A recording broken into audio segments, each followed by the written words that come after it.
Hello everyone, welcome to a new video of Can Code.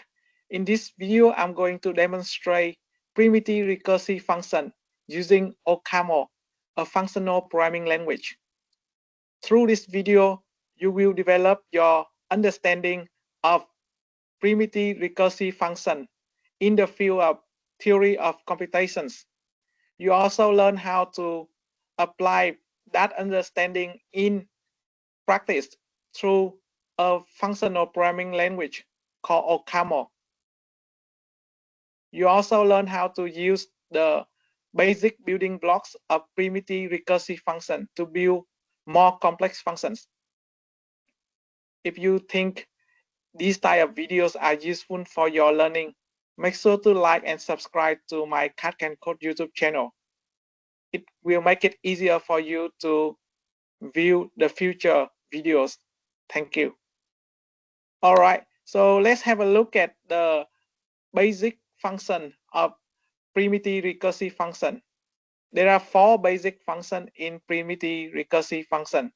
The zero function, always return zero. The successor function, return the increment of the input. And the first projection, take in two parameters and always return the first one. The second projection, take in two parameters and always return the second parameters. So these are the four basic functions of primitive recursive function. We also need the four composition as part of the building blocks. Composition 1-1, composition 1-2, composition 2-1, and composition 2-2. Composition 1-1 HGX will execute GX first and then take the output, and that output will become the input of H. Composition 1-2 will take two input arguments x1 and x2 as the two input arguments of G function, and it will return one output, and that one output will become one input of function H. Composition 2-1 H G1 G2 X, it will take two arguments for function H. The first argument is the output of the function called G1x, and the second argument of H is the output of the function called G2x. The next composition is composition 2-2. It will take two inputs for function x. The first input of function x is the output of the function called G1 x1 x2. x1 x2 are the two arguments that go into function G1 and return one result that is used as the first argument for H. And the second argument for H is G2 x1 x2. Okay, so we have the base functions, we have the composition. We need two more building blocks as the primitive building block for the primitive recursive functions. First is called unary primitive recursions. So unary primitive recursions will take only one parameter or argument y, and the base case is when y equals to 0, then you will execute function g without taking in any input. Otherwise, this is the recursive step. It will execute function h on the reduction of y by 1. And then here is the recursive call to PR1. Notice that in OCaml, to indicate that PR1 is a recursive function, you have to use the keyword REC. Right? And this is the second primitive recursion for binary input. It means you can take both x and y. And the base case is when y equal to 0, then you will execute G1 with the input X. Otherwise, you will gradually reduce Y and then call PR2 again for the new input X, Y minus 1. Okay, so these are the building blocks of primitive recursive function. I have successfully transferred them into the syntax of OCaml.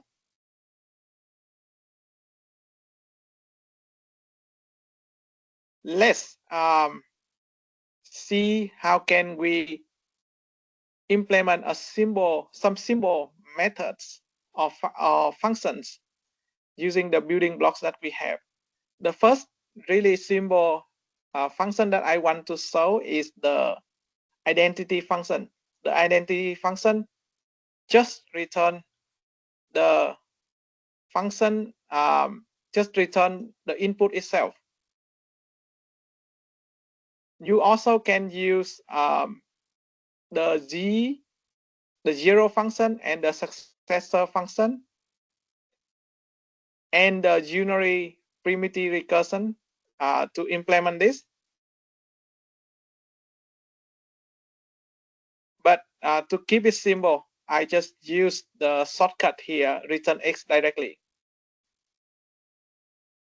Okay, so for the predecessor of Y, I'm going to use the building blocks that we have over here.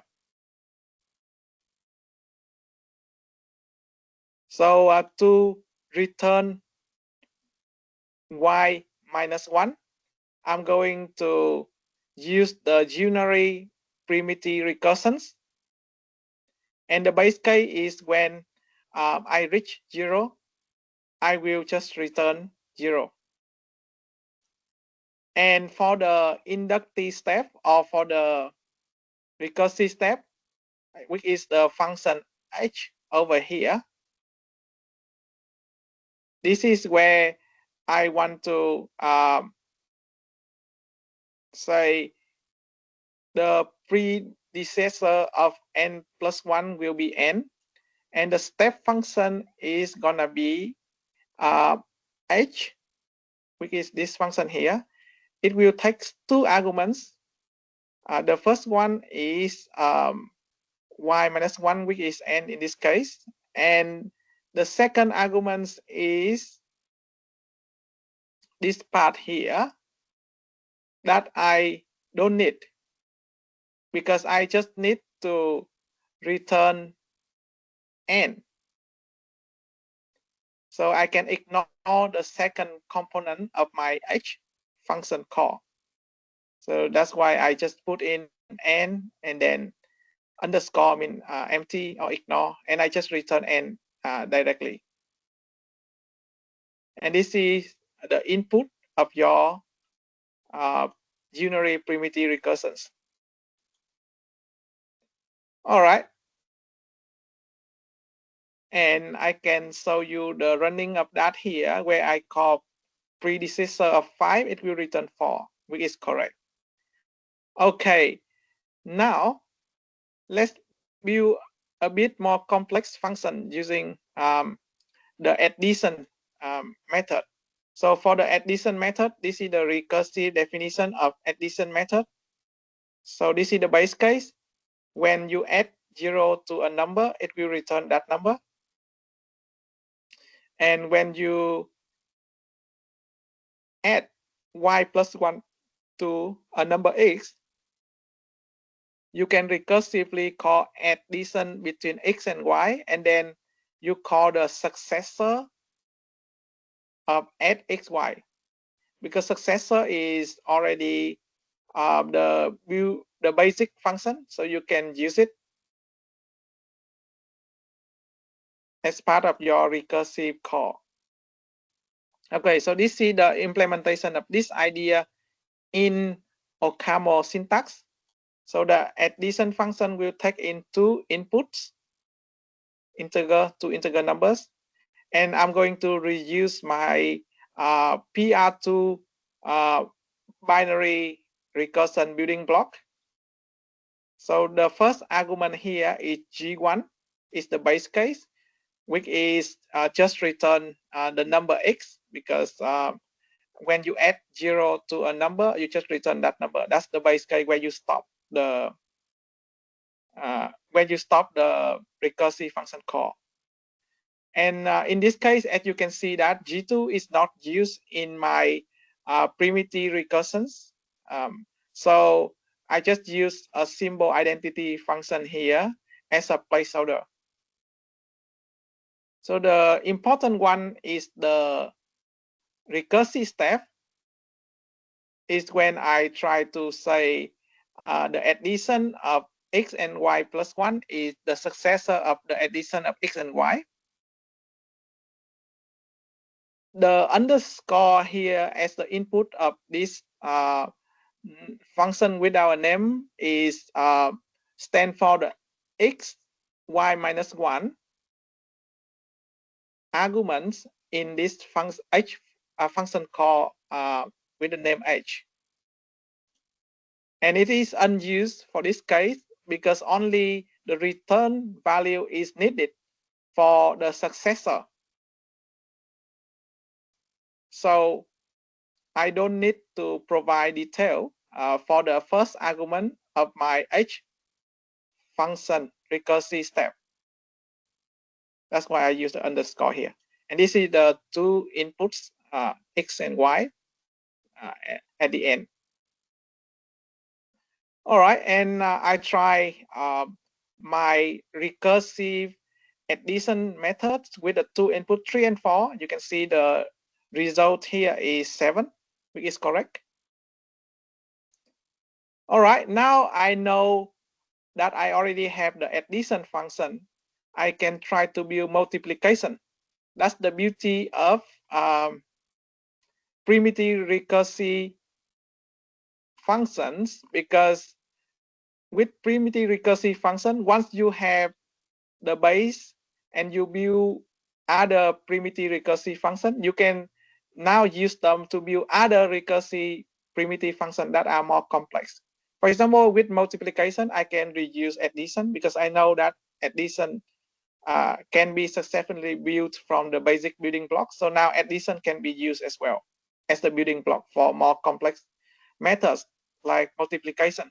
So multiplication of X and 0 is 0, which is the base case.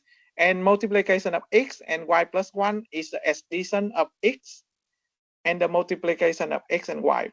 So that is the recursive step of multiplication that utilize addition.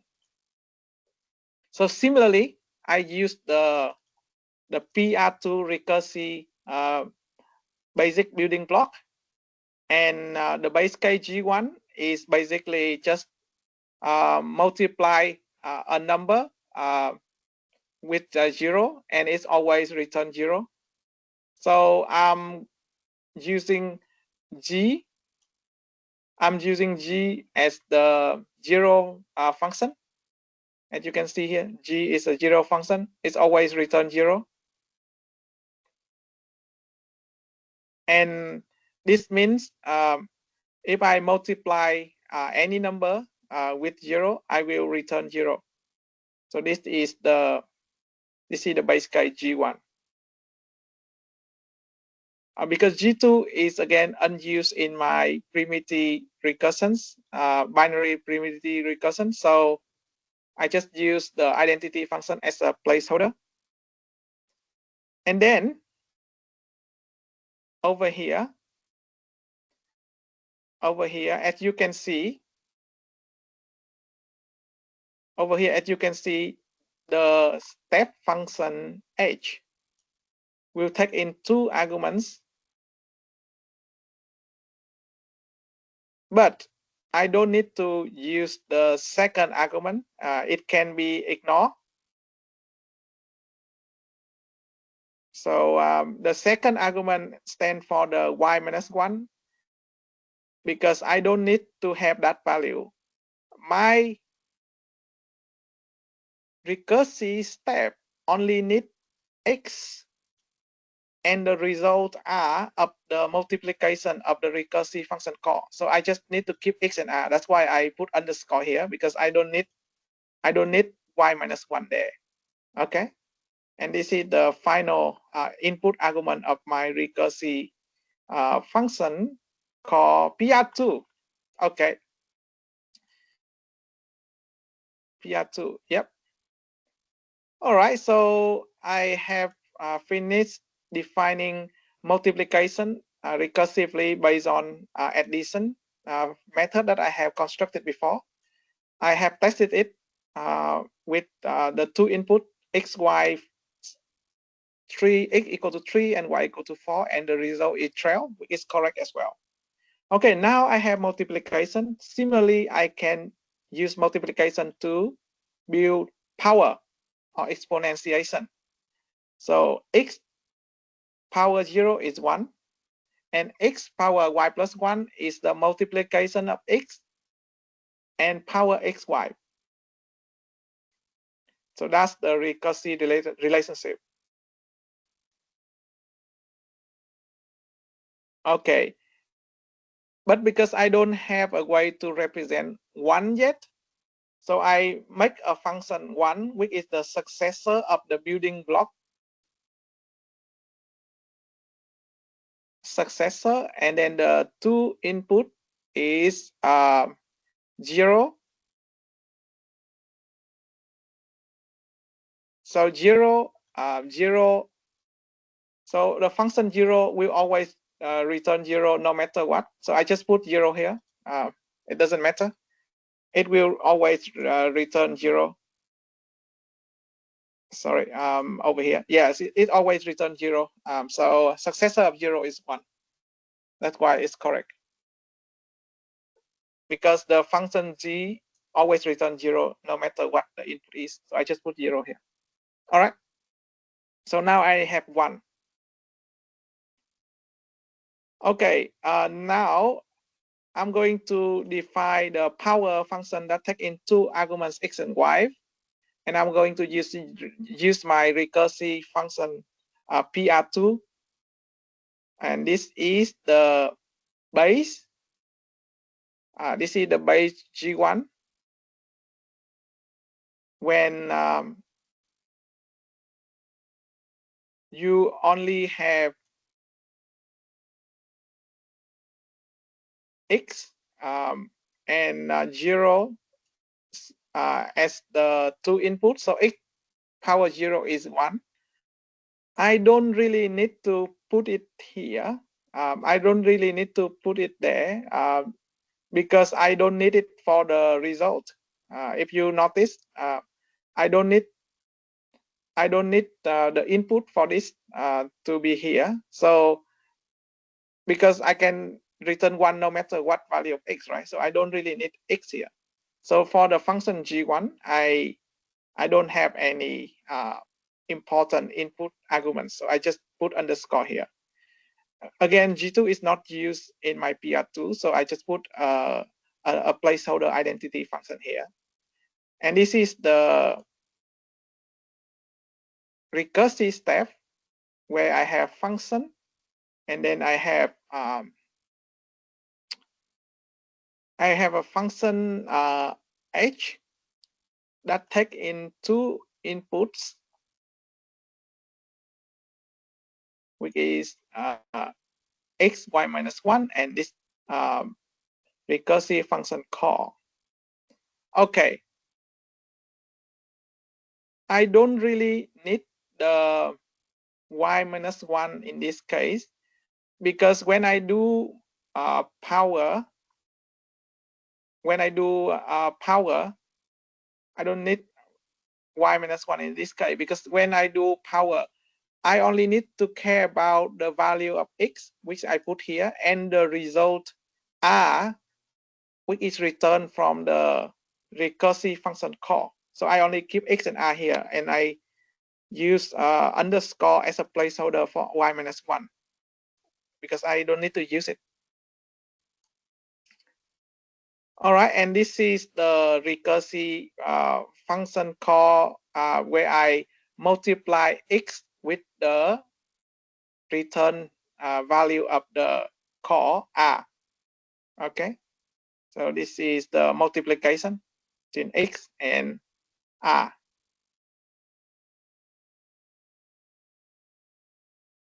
And this is the input XY of your coming from your power function arguments that you're going to put into your PR2 as the fourth arguments. Where is it? There you go. Yeah. As the fourth argument. Yep, this two. All right, that's the definition for exponentiation based on multiplication, and the result is correct as well. 2 power 5 is 32. Yep, so here are the results of the testing of the methods that we have built from the basic building block. All right. Thank you very much for watching, everyone. I hope you learned something about an important computational model called primitive recursive function. This is also as important as Turing machine computational model. And I also demonstrate how we can implement primitive recursive function in OCaml and how to build more complex function from the basic building blocks. I hope you learned something useful. Thank you very much for watching. I hope to see you in the next useful videos. Make sure to like the video and subscribe to the channel to make it easier for you to be notified when the next useful video appears. Thank you very much. Goodbye.